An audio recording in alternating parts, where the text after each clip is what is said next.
Hello friends, आज की इस वीडियो में बात करने वाले कुछ ऐसे इंग्लिश फ्रेजेस के बारे में जो डेली लाइफ में काफ़ी यूज़ किए जाते हैं और जिन्हें आप भी यूज़ करके अपने स्पोकन लैंग्वेज को इम्प्रूव कर सकते हैं। तो चलिए स्टार्ट करते हैं। आज का पहला फ्रेज है put up. Put up. Put up का मतलब होता है रहना या फिर कह सकते हैं निवास करना। निवास करना जैसे मैं दिल्ली में कहाँ रहूँ, मैं दिल्ली में कहाँ रहूँ, या फिर कह सकते हैं मुझे दिल्ली में कहाँ रहना चाहिए। तो इस इंग्लिश में बोलेंगे where should I put up in Delhi. Where should I put up in Delhi, यानी मैं दिल्ली में कहाँ रहूँ या फिर मुझे दिल्ली में कहाँ रहना चाहिए। तो जब भी हिंदी वाक्यों में रहना या फिर निवास करना का सेंस आता है तो वहाँ पे आप पुटअप का यूज़ करके सेंटेंसेस को इंग्लिश में बना सकते हैं। तो पुटअप का मतलब होता है रहना या फिर निवास करना। अगला फ्रेज है पुट टुगेदर। पुट टुगेदर यानी कि जोड़ना या फिर कह सकते हैं इकट्ठा करना। इकट्ठा करना जैसे बच्चे ने घड़ी अलग कर दी लेकिन इसे दोबारा जोड़ नहीं सका। तो इस इंग्लिश में बोलेंगे The child took the watch apart but couldn't put it together again. The child took the watch apart but couldn't put it together again. यानी बच्चे ने घड़ी अलग कर दी लेकिन इसे दोबारा जोड़ नहीं सका। Take apart. टेक अपार्ट का मतलब होता है पुर्जे अलग करना, यानी किसी चीज़ को खोल कर रख देना। जैसे बच्चे ने यहाँ पे घड़ी के पुर्जों को अलग अलग कर दिया लेकिन इसे दोबारा जोड़ नहीं सका। तो जब भी हिंदी वाक्यों में जोड़ना या फिर इकट्ठा करना का सेंस आता है तो वहाँ पे आप पुट टुगेदर का यूज़ करके सेंटेंसेस को इंग्लिश में बना सकते हैं। अगला फ्रेज है पुट राइट। पुट राइट यानी कि मरम्मत करना। जैसे मैं इस टूटी हुई टेबल को ठीक नहीं कर सकता। मैं इस टूटी हुई टेबल को ठीक नहीं कर सकता। तो इस इंग्लिश में बोलेंगे I can put right this broken tables. I can put right this broken tables, यानी कि मैं इस टूटी हुई टेबल को ठीक नहीं कर सकता। तो पुट राइट का मतलब होता है मरम्मत करना या फिर ठीक करना। तो जब भी हिंदी वाक्यों में मरम्मत करना या फिर ठीक करना का सेंस आता है तो वहाँ पे आप पुट राइट का यूज़ करके सेंटेंसेस को इंग्लिश में बना सकते हैं। अगला फ्रेज है पुट आउट। पुट आउट यानी बुझाना। बुझाना जैसे उसने लाइट बुझा दी और सो गया। उसने लाइट बुझा दी और सो गया। तो इस इंग्लिश में बोलेंगे he put out the light and went to sleep. He put out the light and went to sleep, यानी उसने लाइट बुझा दी और सो गया। तो पुट आउट का मतलब होता है बुझाना। बुझाना। अगला फ्रेज है पुट ऑन। पुट ऑन यानी कि कपड़े पहनना। कपड़े पहनना जैसे वो पार्टी के लिए अपनी सबसे अच्छी ड्रेस पहनती है। वो पार्टी के लिए अपनी सबसे अच्छी ड्रेस पहनती है। तो इस इंग्लिश में बोलेंगे she puts on her best dress for the party.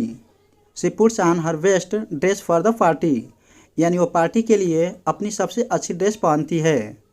तो पुट ऑन का मतलब होता है कपड़े पहनना। कपड़े पहनना। अगला फ्रेज है पुट डाउन। पुट डाउन यानी कि दबाना। दबाना जैसे सेना ने आसानी से विद्रोह को दबा दिया। सेना ने आसानी से विद्रोह को दबा दिया। तो इस इंग्लिश में बोलेंगे the army easily put down the revolt. The army easily put down the revolt, यानी सेना ने आसानी से विद्रोह को दबा दिया। तो पुट डाउन का मतलब होता है दबाना। अगला फ्रेज है पुल अप। पुल अप यानी कि रुकना। रुकना जैसे टैक्सी होटल के प्रवेश द्वार पर रुकी। टैक्सी होटल के प्रवेश द्वार पर रुकी। तो इस इंग्लिश में बोलेंगे the taxi pulled up at the entrance of the hotel. The taxi pulled up at the entrance of the hotel, यानी टैक्सी होटल के प्रवेश द्वार पर रुकी। तो पुल अप का मतलब होता है रुकना। रुकना। अगला फ्रेज है पुश ऑन। पुश ऑन यानी कठिनाई से आगे बढ़ना। कठिनाई से आगे बढ़ना। कठिनाई से आगे बढ़ना जैसे वो थका हुआ और बीमार था लेकिन वो आगे बढ़ता गया। वह थका हुआ और बीमार था लेकिन वो आगे बढ़ता गया, यानी कठिनाई से आगे बढ़ता गया।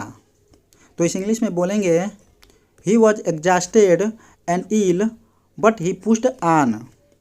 ही was exhausted and ill but he pushed on, यानी वह थका हुआ और बीमार था लेकिन वो आगे बढ़ता गया। ही वॉज एग्जॉस्टेड यानी वो थका हुआ था, एंड इल और बीमार था, बट ही पुश्ड ऑन लेकिन वो आगे बढ़ता गया। तो पुश ऑन का मतलब होता है कठिनाई से आगे बढ़ना। अगला फ्रेज है पुल आउट। पुल आउट यानी चले जाना या फिर निकलना। चले जाना या फिर निकलना जैसे गार्ड के सिग्नल पर ट्रेन स्टेशन से बाहर निकल गई। गार्ड के सिग्नल पर ट्रेन स्टेशन से बाहर निकल गई या फिर चली गई। तो इस इंग्लिश में बोलेंगे at the guard signal the train pulled out of the station. At the guard signal the train pulled out of the station, यानी गार्ड के सिग्नल पर ट्रेन स्टेशन से बाहर निकल गई। तो पुल आउट, तो पुल आउट का मतलब होता है चले जाना या फिर निकलना। इस वीडियो का लास्ट फ्रेज है put up to. Put up to यानी कि उकसाना, उकसाना।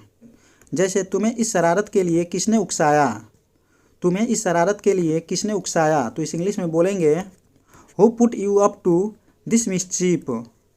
Who put you up to this mischief, यानी तुम्हें इस शरारत के लिए किसने उकसाया। तो मिस्चीफ का मतलब होता है शरारत करना या फिर शरारत। तो ये थे कुछ ऐसे इंग्लिश फ्रेजेज जो डेली लाइफ में काफ़ी यूज़ किए जाते हैं और जिन्हें आप भी यूज़ करके अपने स्पोकन लैंग्वेज को इंप्रूव कर सकते हैं। तो आज की इस वीडियो में बस इतना ही, मिलते हैं नेक्स्ट वीडियो में, तब तक के लिए नमस्कार। Thanks for watching this video.